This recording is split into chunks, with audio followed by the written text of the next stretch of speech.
This book from 1996, an international anthology of poetry edited by Czesław Miłosz, the 1980 winner of the Nobel Prize for Literature, is one of my favourite, most treasured books. It's a beautiful collection of poetry from all around the world and many different cultural traditions. And Czesław Miłosz, the Polish-Lithuanian poet, long resident in the United States of America, is, I think, in many ways the hero of this week's episode of the 120 Nobel's Challenge. I'm reading through every single one of the Nobel Literature Prize winners since 1901, and in this week we're looking at the winners from 1975 to 1981, the era, I guess, of détente in Europe, the slackening of the Cold War, and perhaps the cultural resurgence of both Europe as a whole, but also many of the dissident writers of Eastern and Central Europe, of which Czesław Miłosz is amongst the most distinguished. And I think if there is a theme in this week's show, it is about that emergence of a more assertive Europe in the 1970s in the cultural field. In this week's episode, there's two famous Jewish American émigré writers, and there are four poets from Europe, from the non-Anglophone world, from Italy, Greece, Spain and Poland, Lithuania. And there is a very curious, enigmatic man, Elias Canetti, who, as you'll discover at the end of the episode, has a strange connection with none other than Ronald Reagan. I do hope you enjoy my interpretation of the 7 winners of the Nobel Prize from 1975 to 1981.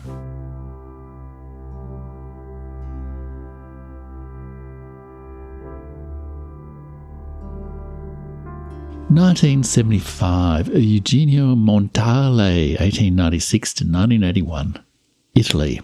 Eugenio Montale was a major poet of 20th century Italy. He was himself modest about how much his limited output really mattered. He published only 5 collections in his lifetime. He came to doubt the poet's capacity to shape politics or the human capacity to steer history, despite his sympathy for liberal intellectual traditions that opposed fascism. Yet he made a life as a cultural authority through 3 difficult phases of Italian history: the struggles over fascism and modernism in the 1920s and 1930s, the difficult post-1945 years in which Italian and European societies were refashioned after fascism and amid the American-led Cold War, and the years of lead from 1969 to 1980. Montale won his Nobel Prize in the middle of those years of lead. Their violence plunged Italy back into the conflicts of the 1920s and 1930s, when Montale established his poetic identity and political persona.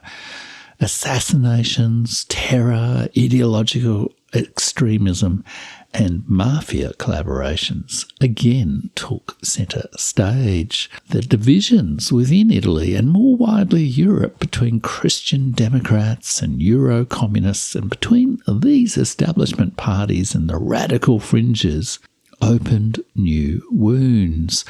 Neo-fascist and fringe Marxist groups organised terrorist acts, ideological polarisation, and assassinations. The Red Brigades even kidnapped and murdered Aldo Moro, the Italian Prime Minister, in 1978.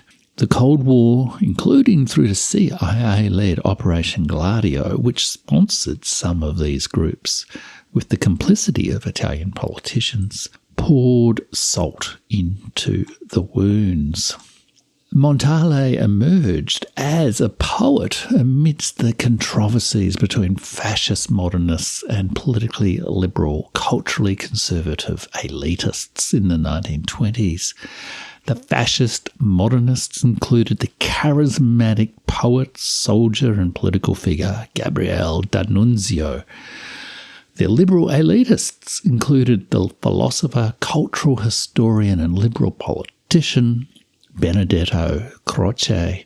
Montale opposed the fascism of D'Annunzio but embraced his modernism and that of the wave of European writers of the 1920s such as Joyce, Proust and Eliot. He shuffled with Croce into the disappearing political centre but resisted his arguments that modernism expressed fascist violence in the arts and that history could be synthesised by the great and the good in the cultural elite into progress. In these decisive decades for Italy, Montale wrote his poetry collections, Ossi di Seppia, Cuttlefish Bones from 1925, and Le Occasioni, The Occasions from 1939. Cuttlefish Bones was shaped in its aesthetics and outlook by Eliot, The Wasteland. Montale set his poems against the rocky Ligurian coast where he had holidayed as a child and young man.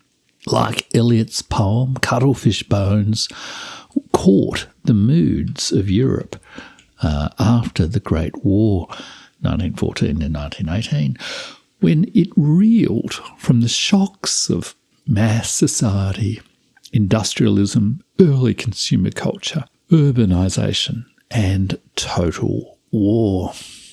The collection imagined the world as a dry, barren, hostile wilderness. In The Occasions, Montale broke from Eliot's influence and wrote more experimental poems. They wrestled uneasily with how the artist could respond to the repression of Italy's fascist years. Montale was neither hermetic, like many Italian writers of this period, including the 1959 laureate Salvatore Quasimodo, nor was Montale politically engaged. He remained uncomfortable with politics most of his life. He focused on his modest poetic practice. He was inspired by Dante and disciplined by modernist literary experiments. Above all, he sought the mystery of occasions of experimental poetic utterance. This experimentation culminated in the notoriously difficult poetry of La Bufera, or The Storm, from 1956. Montale did, however, play a major role as a cultural authority in post-1945 Italy. For 25 years, from 1948, he wrote the culture column at the major Milanese daily Corriere della Sera. He found a perch of safety from the here and now. He continued his long argument with Croce about history, modernity, and progress. History is a flea market, he wrote. There was no progress. In Cielo e Terra, Heaven and Earth, he mocked the Crocean idealist interpretation of history, which America has since installed as the orthodoxy of the liberal rules-based order. Despite his position of influence, Montale professed modesty about the impact of poetry on the world. He was done with the dynamism of D'Annunzio and the elitism of Croce. Poets should not aspire with Shelley to be the legislators of the world. They can carry their burden alongside all the other human errors. As he wrote in this poem, it's only an error. It's only an error. Clowns got up as poets, arrogant bureaucrats, pedantic criers. You are the standard bearers, carrying faded colours. Being a poet isn't a matter of pride. It's only an error of nature, a burden to be shouldered with fear. You can read a selection of his poems in both Italian and English at the link in the post. 1976, Saul Bellow, 1915 to 2005, Canada, USA. Saul Bellow was a North American novelist and cultural commentator. His novels include The Adventures of Augie March from 1953, Herzog from 1964, and Humboldt's Gift from 1975. His non-fiction includes the memoir To Jerusalem and Back, 1976. He wrote picaresque novels reimagined for the post-war immigrant educated society of America that suddenly believed it led Western civilization. The Adventures of Augie March retold Mark Twain's story of plucky American innocence. The Adventures of Huckleberry Finn, with undertones of Cervantes' Don Quixote. Herzog's central character is a kind of academic Don Quixote who tilted at the modern world America had made. Bellow had a gift for social observation. He dramatised ordinary nobility, always at risk of relapse into pettiness, while it struggled with the dismal insanities of the 20th century. His novels were comic 20th century tales of wayward ambitions in the melting pot of America, which was then a common phrase for at least the European part of its immigrant society. Bellow himself was an immigrant to America and a child of immigrants to Canada. He grew up as a child of Lithuanian Jewish immigrants in the largely French province of Quebec in Canada. He moved to Chicago for his education.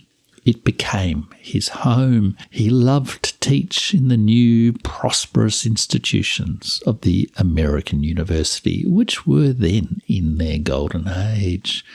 There he befriended Allen Bloom. He came to share many of Bloom's conservative views on the decay of American culture. In 1987, Bloom wrote the celebrated elegy for the post-1945 American Institution of Higher Learning, The Closing of the American Mind, How Education Has Failed Democracy and Impoverished the Souls of Today's Students, 1987.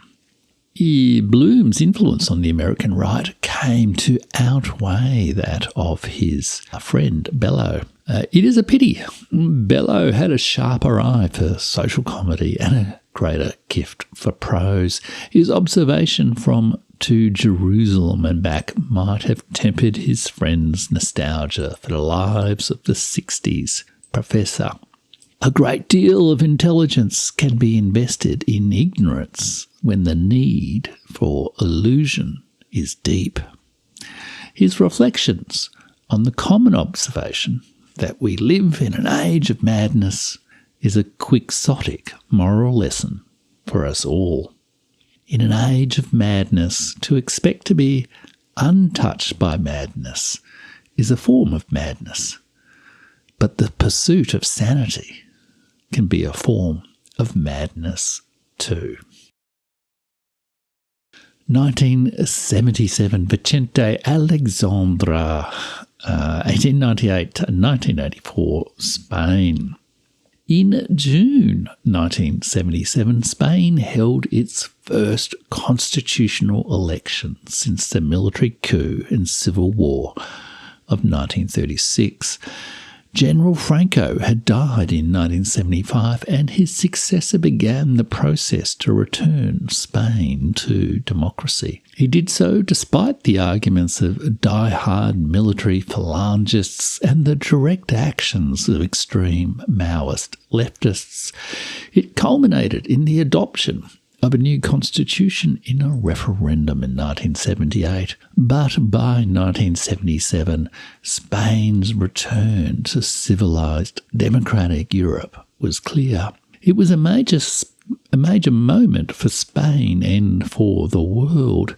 Spain was reintegrated into European culture and politics without the stain of an authoritarian government that had stood apart from World War II. Before long, Spain entered NATO and the European Union.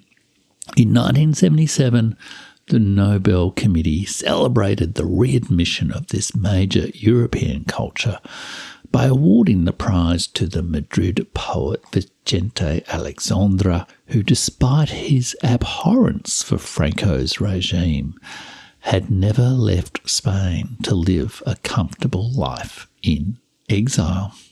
It was as if the Swedish Academy had read Alexandre's lines from a poet's words. In the deepest nights, words left behind or asleep may find their connections. In scattered papers, who knows or forgets them? Someday, perhaps, they'll resonate. Who knows? In a few sympathetic hearts. Alexandre is less well known than the iconic Federico Garcia Lorca. They came from the same cohort of Spanish writers, artists and intellectuals, the generation of 27, who were shaped by the ferment of surrealism, early modernism, social experimentation and the Spanish Republic. Alexandre survived and endured through Franco's regime. Unlike Lorca, who was assassinated by nationalist forces in 1936, his body was never found, but his legend rose after death. Lorca was the gifted gay poet of passion who died too soon. Alexandre suffered a different fate. His body was frailer, his sexuality was more ambiguous, his poetry was more difficult, but he stayed on. He aged into the perfect symbol in 1977 to honour Spain's return to democratic Europe.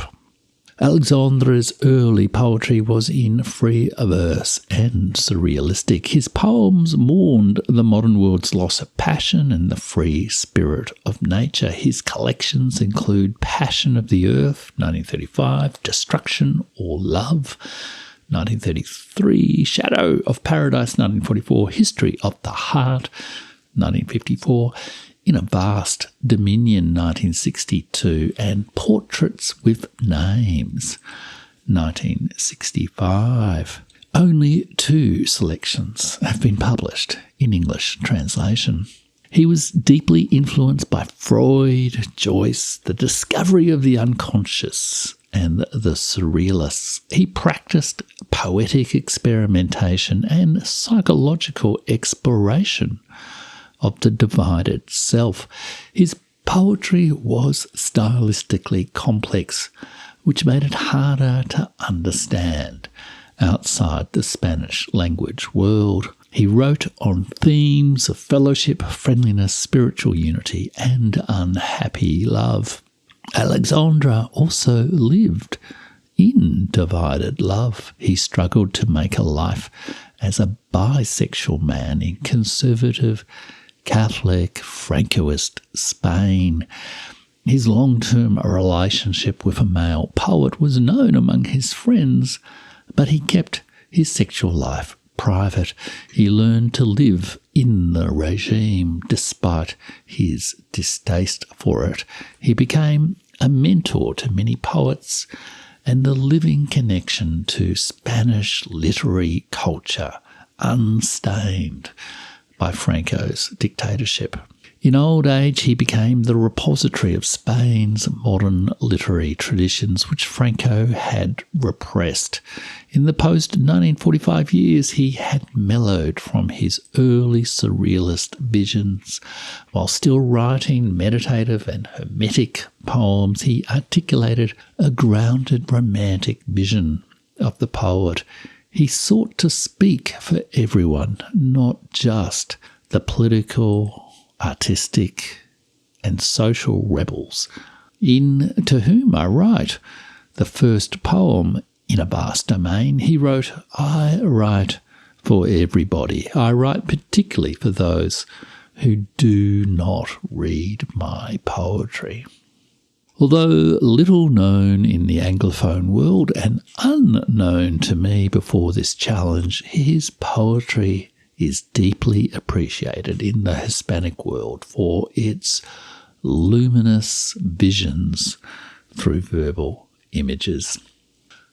1978, Isaac Bashevis Singer, 1902 to 1991, Poland, USA. Isaac Bashevis Singer was born near Warsaw at an uncertain date. His birth name was Isaac Herzinger. He adapted Bashevis as a literary pseudonym in honour of his mother Bathsheba, the daughter of a rabbi. Singer left Poland in 1935 before Nazi Germany invaded, but life as a Jew in Poland was already a struggle because of Poland's own native authoritarian, militarist and ethnically nationalist regime initiated by Józef Piłsudski. Singer fled to the USA and made a major career as a short story writer in post-war immigrant Jewish New York. He wrote in Yiddish and for New York's flourishing post-war newspapers and magazines, The New Yorker, Playboy and Esquire. WASP, white Anglo-Saxon Protestant America, was a long way from multicultural, multi-ethnic, multi-faith Eastern Europe before the Holocaust. The demands of the editors of Playboy were a long way from Singer's literary models of Chekhov, who Singer read in Russian, and Maupassant.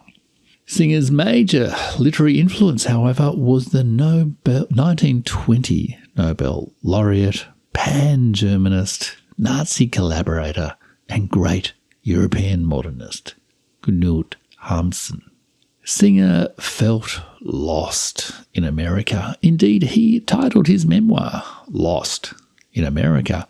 His stories, however, came to dignify the American century, coined by Henry Luce in Life magazine in 1941, with the appearance of high culture. He was one of many dislocated intellectuals from the European, Jewish and Russian worlds who decorated the bare halls of American Gothic after 1941. This cohort of intellectuals stretched from Hannah Arendt through Hollywood, Henry Kissinger, and on to Zbigniew Brzezinski. Singer shared many of the sentiments of this conservative Cold War emigrant generation that continues to shape the foreign policy mentality of the USA until today. Their experience of migration, Holocaust and political persecution left scars on them all, including Singer. Yet he made his stories more individual and humane than grandiose liberal foreign policy ideals. In a 1977 interview, Singer commented that every human being, if he is a real sensitive human being, feels quite isolated. It is only the people with very little individuality who always feel that they belong. Since I believe that the purpose of literature is to stress individuality, I also unwillingly stress human lonesomeness. He also wrote on themes of witchcraft, mystery and legend. His first novel in the 1930s was set against one of the more shameful massacres in the long history of Jewish persecution, which took place on the territories of the Polish-Lithuanian Commonwealth, including parts of modern-day Ukraine. That historical novel, Satan in Gore, connects to the 2018 winner of the Nobel Prize, the Polish novelist Olga Tokarczuk. It is set after 1648, the year of the Chmielnicki massacres, which killed tens of thousands of Eastern European Jews. The story described the Jewish messianic cult led by Sabbatai Zvi. The same cult figure appeared in what I regard as the best historical fiction of the 21st century, Olga Tokarczuk, The Books of Jacob. More on that when we get to the 2018 prize. 1979, Odysseus Elatus, 1911 to 1996, Greece. Odysseus Elatus was a Greek poet, man of letters, essayist and translator. He is regarded as the definitive exponent of romantic modernism in Greece. His Axion Este, It is Truly Meet, is widely seen as a monument of contemporary poetry. It is an elaboration of the hymn to Mary used in the divine services of the Eastern Orthodox and Byzantine Catholic churches. As such, it reflected his deep commitment to develop a modern Hellenic culture rooted in its past. You can read a section of the poem in English translation here. This section from Genesis begins, "In the beginning, the light, and the first hour, when lips still in clay try out things of the world, green blood and bulbs golden in the earth and the sea, so exquisite in her sleep, spreading unbleached gauze of sky under the carob trees and the great upright palms. There alone I faced the world, wailing loudly. My soul called out for a signalman and herald." Axion Este can be enjoyed in performance. Elatus collaborated with modern Greek composer Mikis Theodorakis to set his poem to music as an oratorio. It is treated as an anthem by many Greeks. It opposes injustice and celebrates resistance to oppression. Yet the poetry and music together are renowned for their beauty. Through the wonders of YouTube, you can enjoy the poetry off the page and the music which elevates it through this performance in Australia at the Sydney Recital Hall, and there's a link in the post. Elatus led a fairly uneventful life. He went into exile in Paris in 1969 to 1972 during the years of the Greek military junta. But other than that small interruption, his life was dedicated to literature and the expression of a modernist Hellenism. He sought to create a modernist mythology for the institutions and rid people's conscience from unjustifiable remorse for the terrors perpetrated in their name during modern times. You can listen to recitations of his poems in Greek here at the link in the post, and the Poetry Foundation has a profile and selections of his poems in translation, English translation, to read here. 1980, Czesław Miłosz, 1911 to 2004, Poland or Lithuania, or even maybe America. The fourth European non-Anglophone poet in this set of 7 Nobel Prizes is the one poet in this post I know well, Of the 7 writers in this week's post, Czeslaw Miłosz is the only one with whom I feel connected.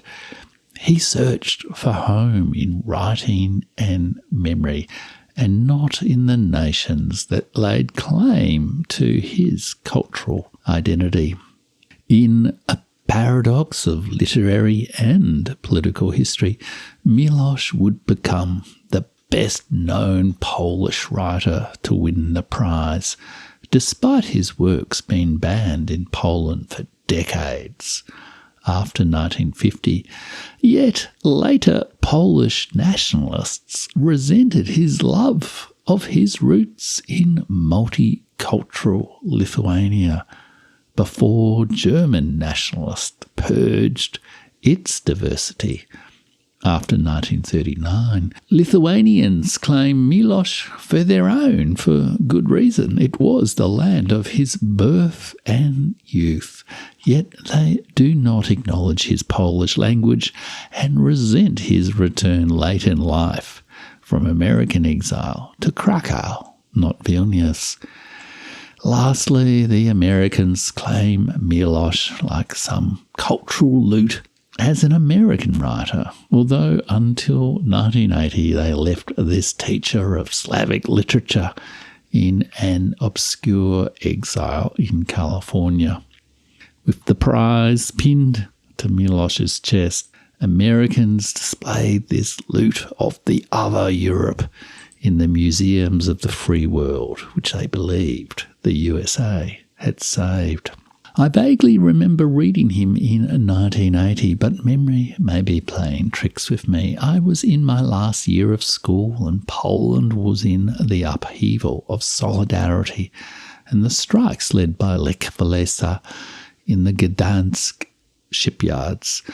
These uprisings led in 1981 to the imposition of martial law, but when the Academy awarded Miłosz the prize, Solidarity's pressure had led to some relaxation of censorship in Poland.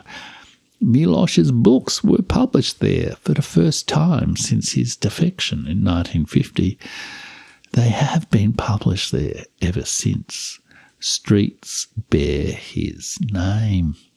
Already primed by reading Solzhenitsyn and other Russian literature, these events in Eastern Europe on the cusp of my adulthood caused me to read the writers of the other Europe to free my mind from the captivity of block-thinking party lines and naive assumptions about the home of freedom. Ever since, I have read Miłosz and post-war second culture writers of Eastern Europe and the Russian world, including Herbert, Brodsky, Szymborska, Havel, and more.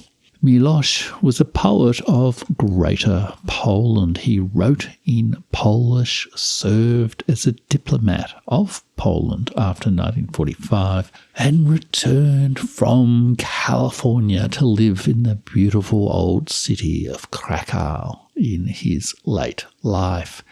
But Miłosz was born in the city now known as Vilnius in Lithuania. In 1911, it was Vilno or Vilna, then in Imperial Russia. Vilnius was then a multinational, multi-religious, multilingual city. Its citizens were Lithuanian, Jewish, Polish, Belarusian, and Russian. Miłosz was attached through personal memory to living well with those differences. 20th century nationalism, 2 world wars, the Holocaust, and the ideological polarisation of the Cold War undid that plurality. Miłosz testified to how modernity destroyed that plurality. He survived the German occupation of Warsaw during World War II. He wrote poems in 1943 that bore witness to events of the Holocaust. He became a cultural attaché for the Polish government in the USA between 1945 and 1950, when his differences with the communist authorities grew perilous. He defected to France. There he wrote The Captive Mind, which critiqued the partisan utopian deceptions of both Soviet and French intellectuals. In 1960, he reluctantly chose exile in the United States, where he became a professor at the University of California, Berkeley. He continued his complex encounter with American culture, both attracted by its free individualism and repelled by its inner sterility and aggression, channeled into the struggle for money. As a dislocated European, he wondered why Americans believed their country was the norm to which the rest of humanity should aspire.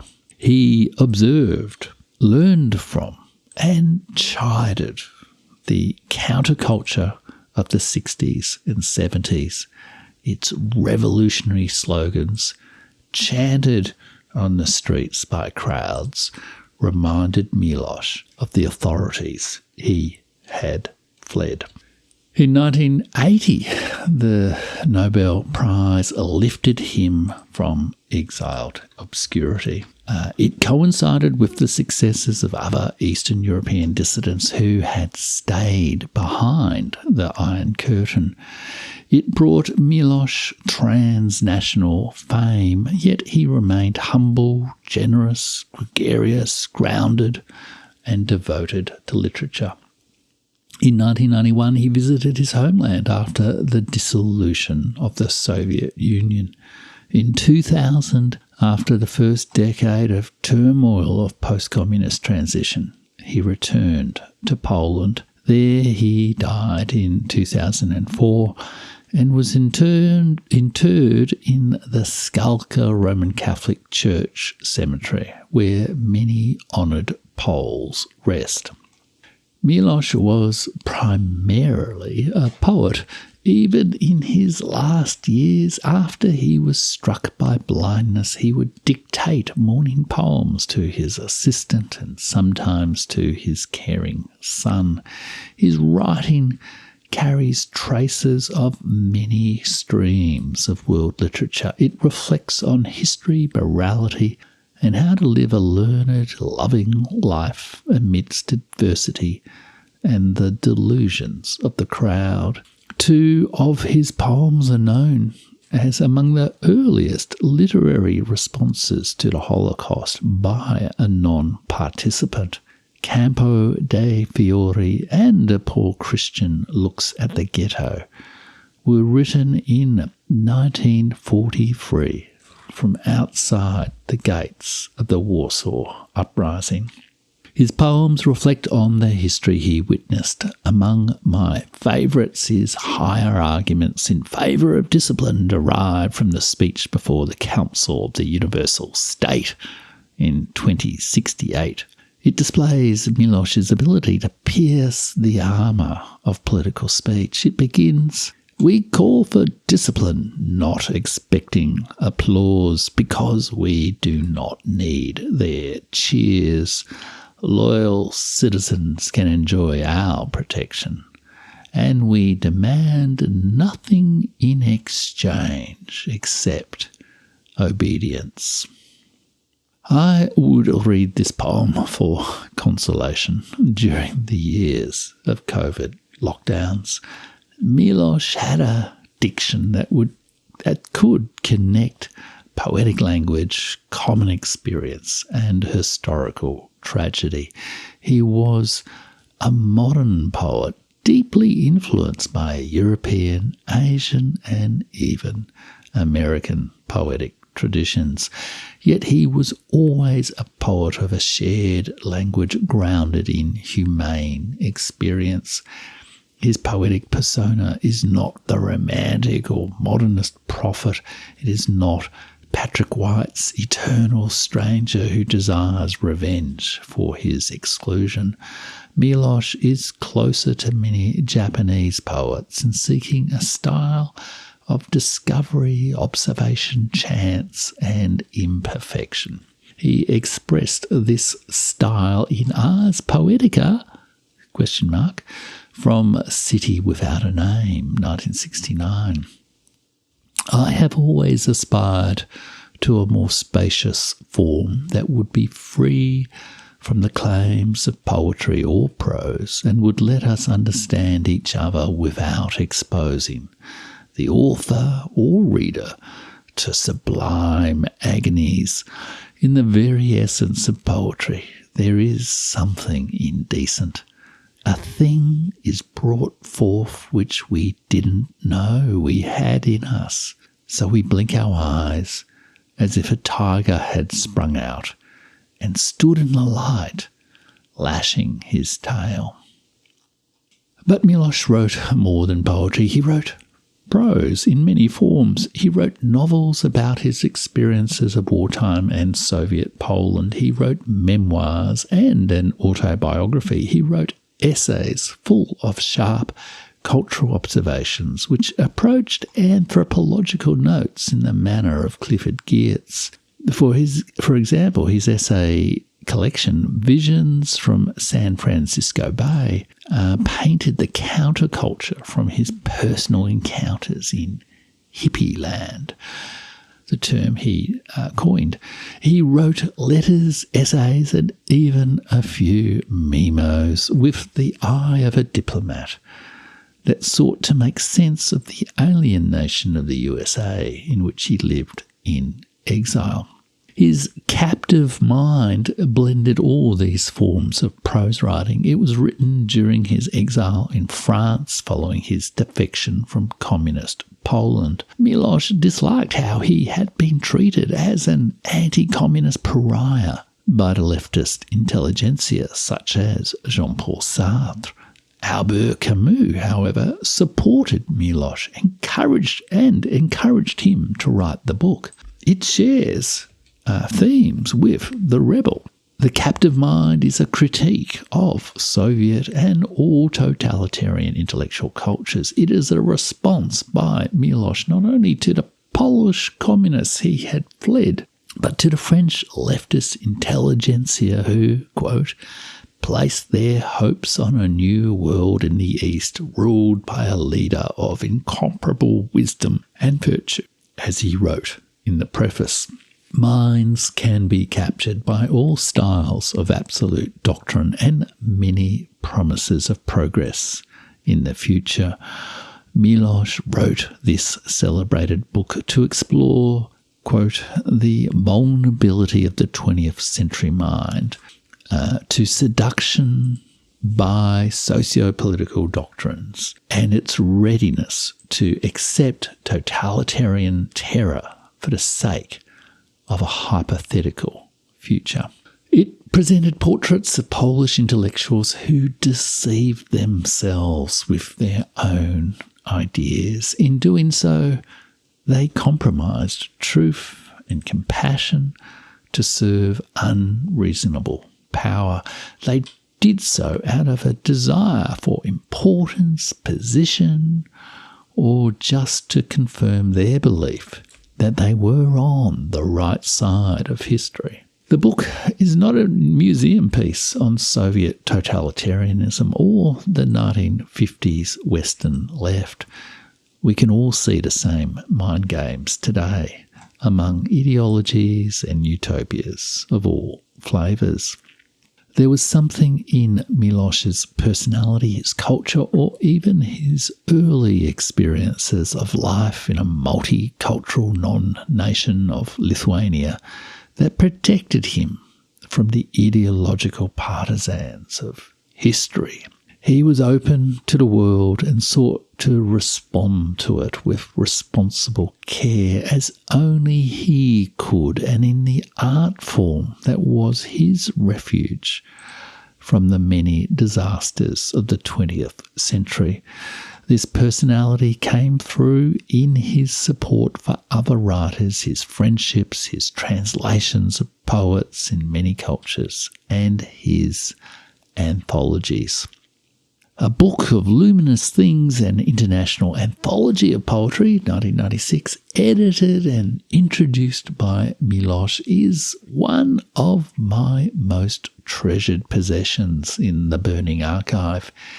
He gathered there not the Western canon, modernist schools, favoured doctrines, or the latest fashions, but, to quote from the introduction, poems, whether contemporary or 1,000 years old, that are, with few exceptions, short, clear, readable, and, to use a compromised term, realist, that is, loyal towards reality, and attempting to describe it as concisely as possible. Thus they undermine the widely held opinion that poetry is a misty domain, eluding understanding. Miloš's true home was not any nationality, ideological bloc, misty future, new continent, or past civilization. His home was writing and literature itself. In a late piece of poetic prose, he wrote of his long wandering to return to that home. To find my home in one sentence, concise as if hammered in metal, not to enchant anybody, not to earn a lasting name in posterity, an unnamed need for order, for rhythm, for forms, which three words are opposed to chaos and nothingness. You can read more about Miloš in many books, including Eva Hoffman on Czesław Miloš, Visions from the Other Europe 2023, which I have used for some of this material, and at the Polish Culture website, which there is a link on in the post. 1981, Elias Canetti, 1905 to 1994, Europe. Elias Canetti was a German language writer, yet allocating him a nationality is not a simple act. I have nominated his identity as European. His story reveals the growing split in the 1970s between Europe and the hubristic USA. North America believed it had saved Europe in World War II to take the leadership of the Western world. Europe knew the story was different. The twists of his life story show his transnational identity. Canetti was born in Ruse, Bulgaria, to a Sephardic Jewish family.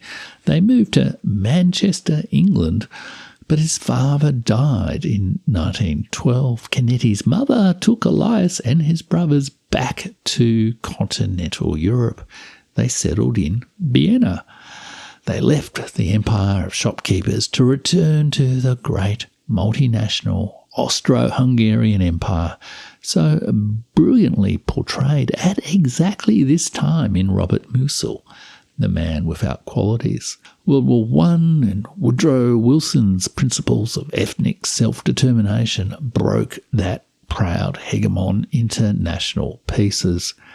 In the 1930s, he wrote his early renowned modernist novel Auto da Fe, 1935, in the capital of Mitteleuropa.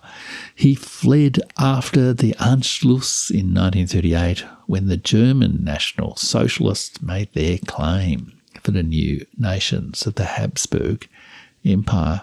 In Britain, he joined other continental émigré intellectuals such as Isaiah Berlin.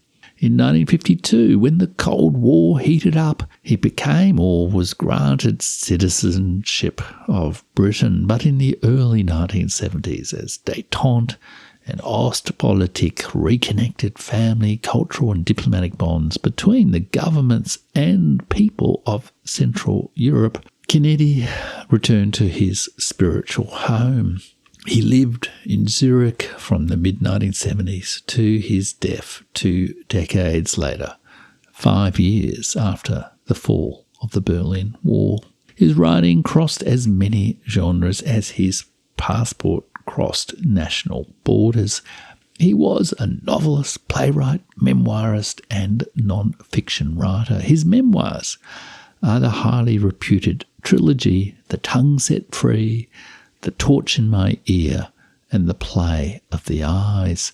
They recall his childhood and cultural life in Vienna in the early 20th century.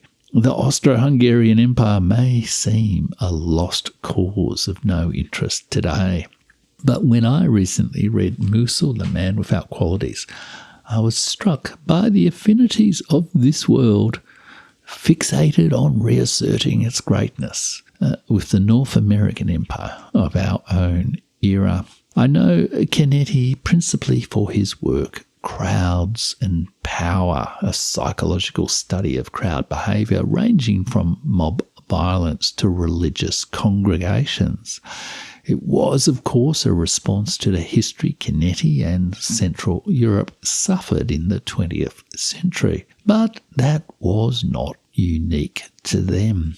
When I was at university, this book was everywhere, and I assumed I would have no trouble borrowing a copy from the public library. But Canetti's star has faded, and the book is nowhere to be found. It is a pity. I may yet return to Canetti's reflections on the psychology of crowd behaviour to reflect on the experiences the world has shared since 2020. I did recover, however, one quotation from the book that expressed a recurrent truth about the rhetoric of wars and politics. From Canetti's Crowds and Power, it is always the enemy who started it. Even if he was not the first to speak out, he was certainly planning it. And if he was not actually planning it, he was thinking of it. And if he was not thinking of it, he would have thought of it. Canetti's book was in the European tradition of essays that span boundaries of discipline, genre, and language. It adopts a pose of explaining humanity's recurrent mass delusions, persecutions, wars, communal enthusiasms, and mob violence to an intelligent visitor who had encountered the behaviour for the first time. I belong to this European tradition and admire it. I write that way too, even if dislocated in an outer province of the American Empire in the deep south of the Pacific. But academic America, which so embraced Saul Bellow, did not like the mongrel intellectuality of the Central European tradition. In my search for the full text of the book, I came across the 1963 review of Crowds and Power in the New York Review of Books, titled History on the Couch. It began with a remarkable flex of imperial intellectual vanity. Sooner or later, the reviewer wrote, Europe was bound to break the American monopoly in the manufacture of new social theories and facts. Since the war, the study of society has become an American industry. And though the sociologists have naturally been the biggest producers, a few historians, some glossy journalists, and a number of freelance thinkers have also made their contribution to the national effort. There were, of course, some solid works, but most of the new studies were little more than progress reports on the growth of American society. Brzezinski and Kissinger may have been defining the foreign policy of the empire in denial, but no European was going to tell an American how to think about society, let alone how to implement the rudimentary institutions of a welfare state. Unsurprisingly then, the reviewer did not like the book. He compared it to that accursed part of literary culture in the mind of plain-speaking, pragmatic, white, Anglo-Saxon, Protestant Americans. In this sense, the reviewer wrote, he has written a poem. The trouble, however, is that it is a bad poem, far too long, cluttered up with homemade jargon and much too pretentious. Thankfully, the Swedish Academy had a better appreciation of the contribution of European literary traditions and the patterns of Central European thought in which Canetti wrote. Over 6 years to 1980, they had chosen 2 Americans formed by immigrant European cultures and 4 great poets from outside the Anglophone world. The European-American split grew further with the choice of Canetti in 1981. It was this year, after all, that the American crowds had invested with the power of the presidency. A B-grade Hollywood actor who ranted about the evil empire and turned complex social facts into saccharine moral fables. Europe reasserted its cultural leadership of the Western world. It had freed its captive mind. Thanks so much for watching. Next week in the 120 Nobel Prize Challenge, we're going to be going from 1982 to, I think it's 1989, if my numbers are correct. And finally, some Africans win the prize. Do join me then. And make sure you like, share and subscribe, and go over and join my Substack, where you can find all the links to the writings and the video archival footage that I've shared with you at jeffrich.substack.com.